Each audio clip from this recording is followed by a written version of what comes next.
Hello and welcome to another episode of the Global Reset. At 9:30 a.m. tomorrow morning, that is Wednesday, a brand new 25% levy on Indian goods entering the United States kicks in, taking effective duties on many lines up to 50%. That is once you stack today's move on the first tranche, which came in earlier this month. This is Washington's response to India's continued purchases of Russian crude oil. And of course, it lands squarely on the world's fastest growing large economy, that is India. And of course, also one of America's top trading partners. We will talk about the legal footing, the trade mechanics, and the diplomatic path from here shortly. I'll be joined by two veterans of India's foreign and trade policy establishment, Ambassador Jayant Dasgupta, former Indian ambassador to the WTO, and Ambassador Rajiv Bhatia, distinguished fellow at Gateway House. So I'll bring both my guests in just a bit. Let me just quickly put the facts on the table. And of course, this is some of it, actually most of it we know, but just, the notification came in a few hours earlier. So I just want to put this out. Under a U.S. Customs and Border Protection Notice implementing Executive Order 14329, an additional 25% ad valorem duty applies to products of India entered from 12:01 a.m. EDT on August 27, that is 9:30 a.m. Wednesday morning, our time. The new duty narrowly draws out some carve-outs, humanitarian donations, informational materials, and a short in-transit window through September 17th for cargoes already on the water. Certain categories already covered under other U.S. trade actions, example, specific steel, aluminum, some copper, passenger vehicles, some parts, headings, select copper items, etc., are treated separately. There is no stacking for these products on which earlier tariffs are already being applied. The legal hook is that the U.S. national emergency of Russia, the order defines Russian Federation oil broadly and asserts that an added tariff on Indian goods is necessary and appropriate to address that emergency. Basically linking duties to India's continued intake of Russian crude oil. The US, remember, imported roughly about $87 to $91 billion of goods from India in 2024, with bilateral goods trade nearing $129 billion. Key lines include gems and jewelry, pharmaceuticals, machinery, textiles, apparel, and organic chemicals as well. The very sectors where a 25% surcharge meaningfully bites margins, pricing power, and of course is a looming question on, for employees in the lakhs in many of these sectors. Remember, the total tariffs add up to 50% because the first 25% tranche already hit earlier in August. Tomorrow's additional 25% stacks on top for many goods. Indian exporters from diamonds to textiles and seafood have been racing to clear shipments ahead of the cutoff. India's line remains firm. Energy security for Indians remains and comes first, and India will buy where it gets the best deal possible. Trade talks continue, but with red lines. On the US side, senior officials frame these as secondary tariffs to make it harder for Russia to use the oil sale proceeds from India to fund the war in Ukraine. I mean, that's basically the political overlay to what is, in effect, a broad trade action. Near term, of course, we'll be watching out for labor-intensive and price-sensitive categories, apparel, gems and jewelry, leather goods, mid-tier engineering products. Exporters report renegotiations, price asks, and even paused orders as buyers gauge pass-throughs. Now, even as trade talks between both countries perhaps still on, Commerce Minister Piyush Goyal has said that India has been addressing trade issues with a positive mind and outlook, while External Affairs Minister S. Jaishankar says India will not compromise on the interests of farmers. Prime Minister Modi himself has also reiterated and vowed support for Indian farmers and small entrepreneurs as US's additional 25% tariffs come into effect tomorrow. Take a listen. मेरे देश के लघु उद्यमी हो, किसान हो, पशुपालक हो, हर किसी के लिए मैं आपको बार बार वादा करता हूं, मोदी के लिए आपके हित सर्वोपरि है। मेरी सरकार लघु उद्यमियों का, किसानों का, पशुपालकों का कभी भी अहित नहीं होने देंगी। दबाव कितना ही क्यों ना आए, हम झेलने की अपनी ताकत बढ़ाते जाएंगे। All right, there's the Prime Minister there. Well, let's welcome in our guest, Jayant Dasgupta, former Indian ambassador at the WTO, Rajiv Bhatia, former ambassador and distinguished fellow at the Gateway House. Gentlemen, both of you, thank you very much, sirs, for being here on the program. Prashant, this side. Mr. Dasgupta, if I can start by asking you, sir, I mean, the notification has come. I was talking to somebody before I walked into the studios, and I still heard maybe last minute, later tonight, some action, deferment. I mean, is that still a possibility? We've seen a fair bit of ad hoc kind of action from the US with other countries, last minute deferments, postponements, etc. Just to kick the conversation off, I mean, should we even entertain that idea now? Well, there's always a possibility, but I think the chances are very, very slim indeed. Because President Trump is not acting on the basis of rationality and logic. Otherwise, he would have imposed tariffs on China, Turkey, and the EU to start with, which is the largest buyer of gas and oil from the Russian Federation. So obviously, there are other reasons why he wants to punish India. And I don't really think that the chances are very high of having a reprieve at the last moment from the tariffs. Yeah, last minute reprieve, perhaps unlikely. Mr. Bhatia, if I can come to you, sir, what do you think of it? I agree with Ambassador Jayant Dasgupta. It is a small possibility, but I think we should proceed on the basis that the notification has been issued and it would be enforced from tomorrow. Okay. You know, I know there is absolutely no way to know, but let me ask you right at the outset. Obviously, 25 plus 25 can't be permanent, at least this 25 because of the Russian oil thing, at least that's essentially what's supposed to be on the back of, will at some point go away, will be negotiated away.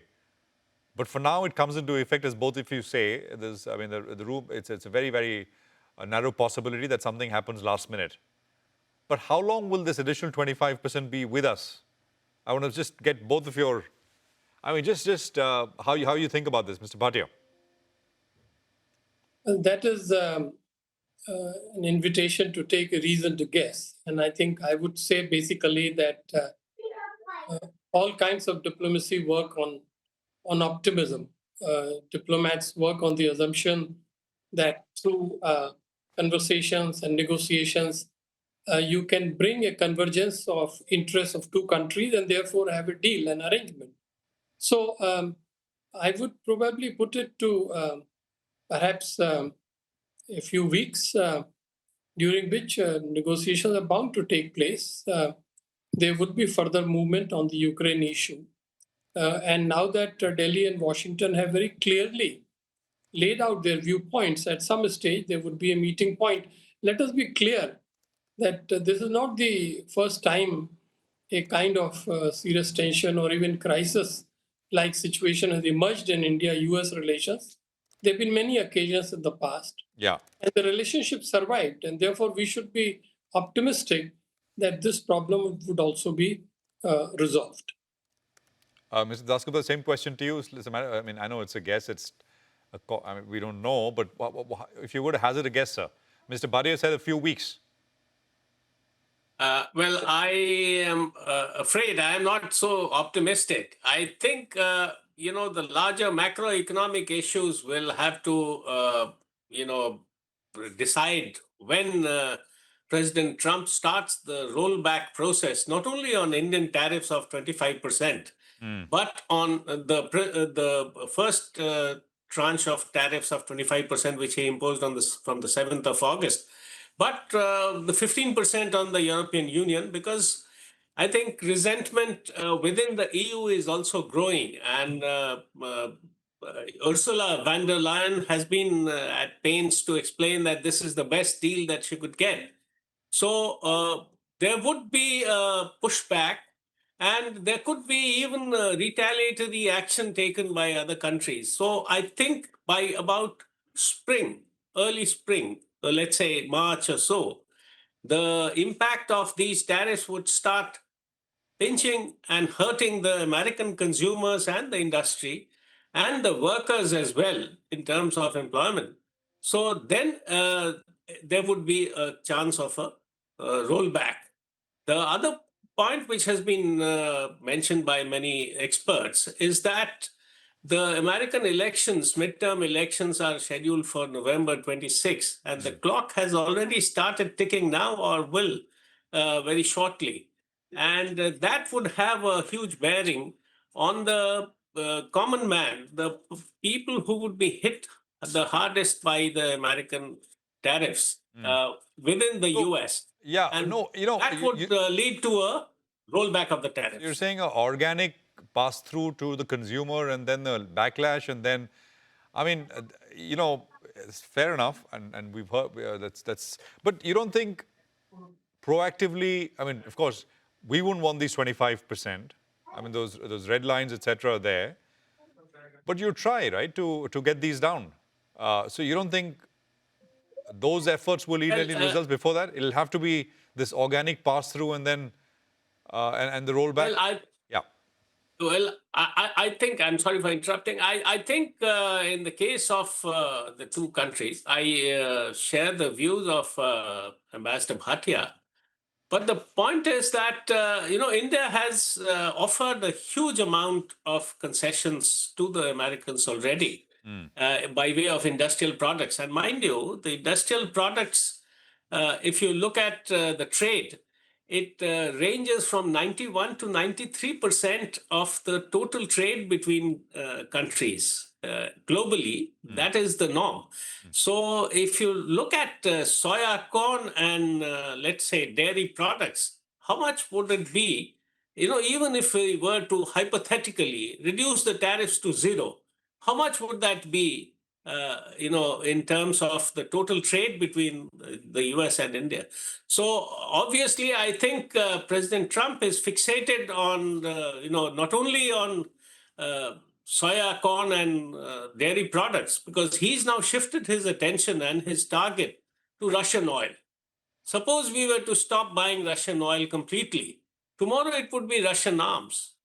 And if we were to declare that we will not buy any Russian arms, then the day after it would be walk out of BRICS, because BRICS is getting stronger and getting more united. And there would be, if this persists for some more time, there would be, I think, a kind of a move to trade in their own currencies, which has already started taking place. So his fear of de-dollarization would actually become a reality. And that would start hurting the US more than the others.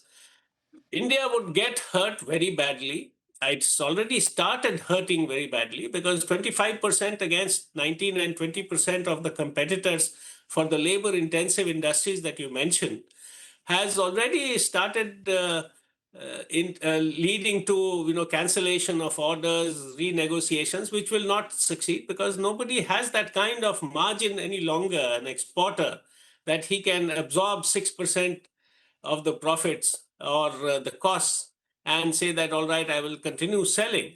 So there would be a very strong adverse impact on labor-intensive industries in India. But as Prime Minister Modi has mentioned yesterday in his speech in Gujarat, he has said that we will have to get stronger and stronger in terms of accepting the adverse conditions. So we have no option, I think. We will continue negotiating, which I think has been mentioned by all our leaders, that we are continuing to negotiate. But whether that would lead any fruits or not, lead to any fruits or not, is something which I am not very optimistic about in the short term. Okay. Mr. Bhatia, I mean, in a way, same question to you. Say a calibrated mix to oil purchases, oil mix adjustments, or concessions in a different area, investment pledges, a mix of these basically, without really blinking on energy security. You don't think that could be an off-ramp? I mean, to de-escalate the situation? Yeah, let me offer an alternative but reasoned scenario.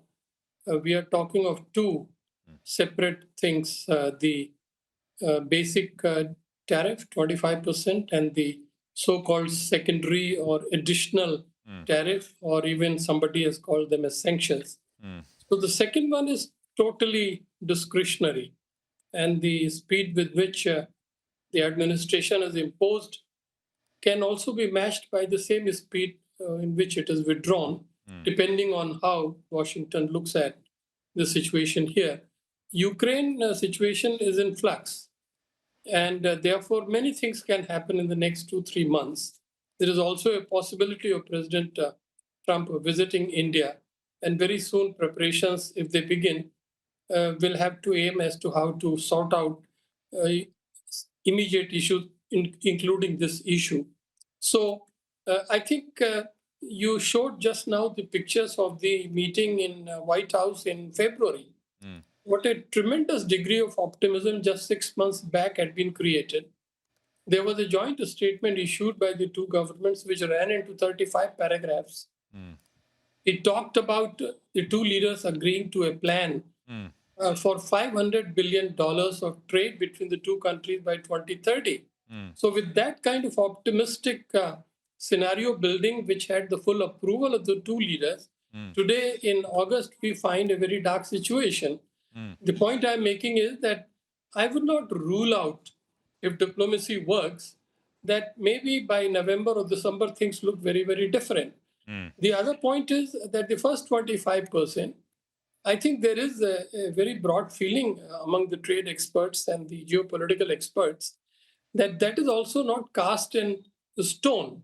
If Indonesia has got less, others have got less, there is no reason why India cannot also negotiate that duty down. But, these are all in a way for us, those who are outside the government, somewhat speculative arguments. My point is simple.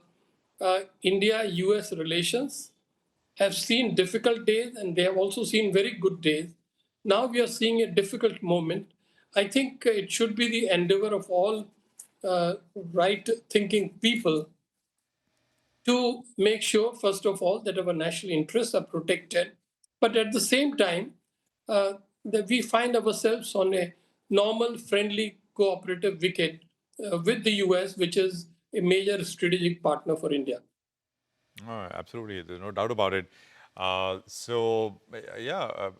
point taken.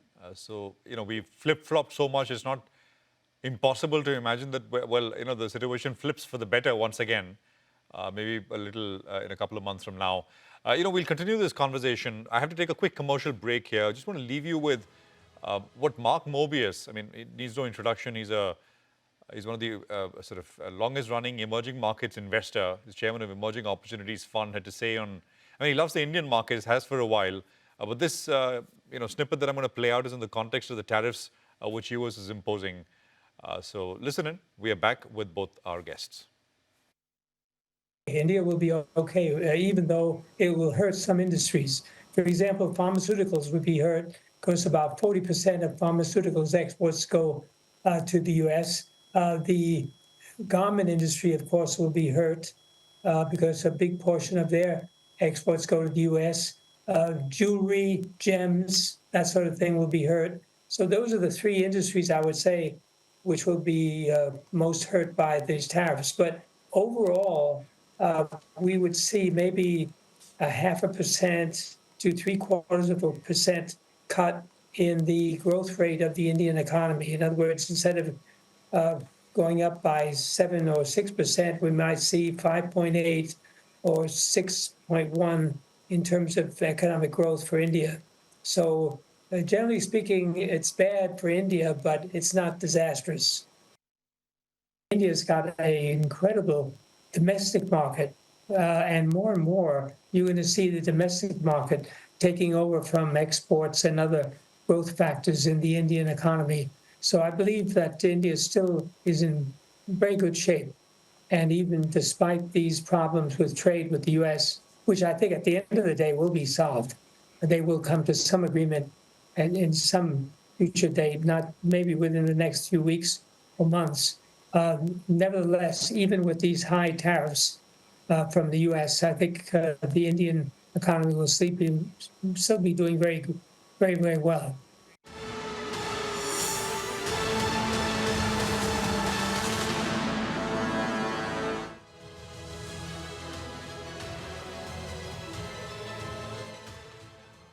Okay, welcome back. You're with us here on the Global Reset. We're in conversation with two experts as far as foreign policy is concerned, diplomacy is concerned as well. And we've been trying to understand the off-ramps which are possible, timelines, etc. All up in the air. We exactly don't know what will happen. But what looks very likely, of course, is that these additional 25% secondary tariffs, whatever you want to call it, go into effect tomorrow morning, Wednesday morning. Mr. Dasgupta, I want to just focus on one specific point here. A lot of what President Trump is doing is under what is called the IEEPA, International Emergency Economic Powers Act, right? My question is, this is, by the way, already being disputed in US courts, etc. But from a WTO perspective, how, in a way, defensible is action on a third country because of what some fourth country is really doing, which is essentially what's happening here? I don't know if that's the right framing to the question, but if that's essentially, I'm talking about India and Russia and what Russia is doing in Ukraine. Go on, sir.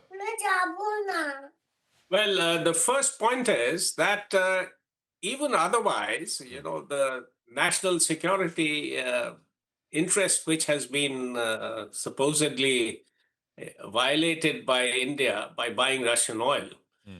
National security itself, I don't think really that it gets justified. And that is what the lower court in the case of the US has already mentioned, the Court for International Trade.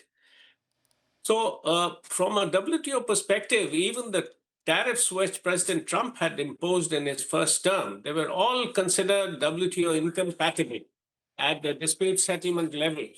And of course, the appeals were appeals into a void because President Trump did not allow the appellate body to function of the WTO.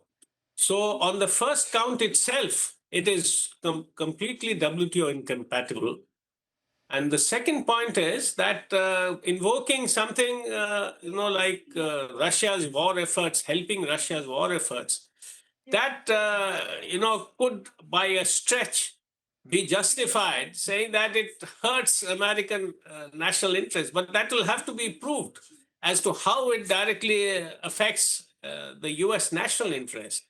So the security exceptions in Articles 20 and 21 of the GATT framework of the WTO, they cannot really be invoked at the flick of a switch and on such very flimsy grounds.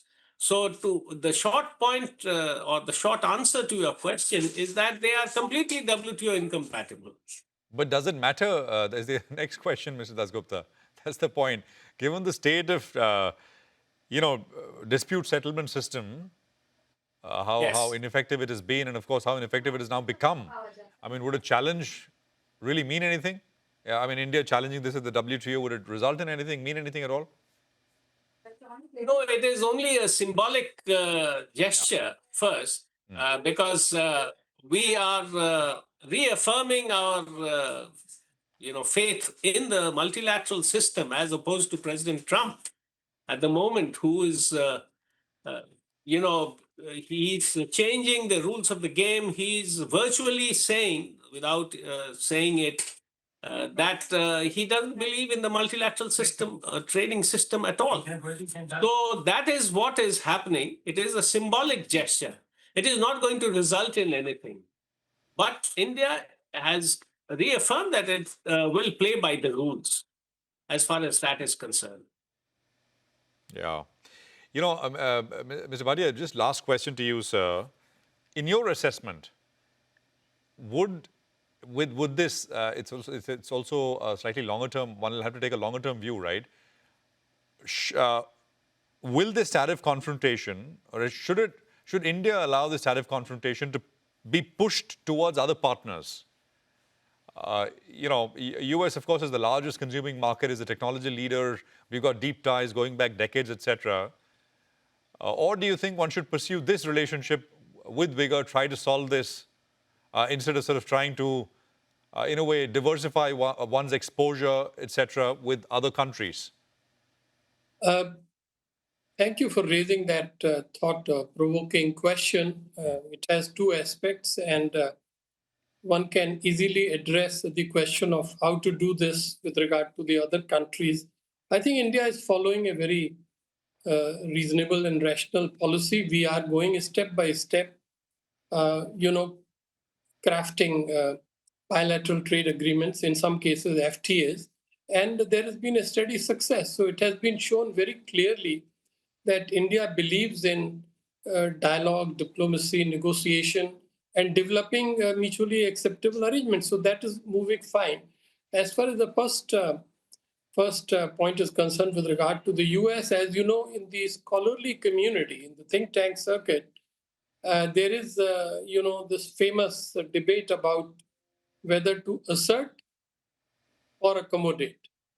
That is supposed to be the binary choice before India, and I'm taking it off from the title of article written by a popular author recently. One would say, based on 4 decades of experience in the diplomatic service, I did not serve in the US, but I served north of US in Canada and south of US in Mexico. Based on one's experience, one can say that it is important perhaps to both assert and accommodate. That, I think, should be our approach, and I think that is our approach. And we should stay patient, we should stay creative, and we should hope that at least the additional 25% situation should be resolved as soon as it is possible. I think makes absolute sense. Ambassadors Jayant Dasgupta and Rajiv Bhatia, thank you both for joining us and weighing in with your expert insights on this important issue. It's something we'll continue to track today, tomorrow, and of course, as these tariffs kick in as well. Appreciate it. Well, I think that's it on this edition of the Global Reset. Thank you for watching. More coming up on the other side. Stay tuned.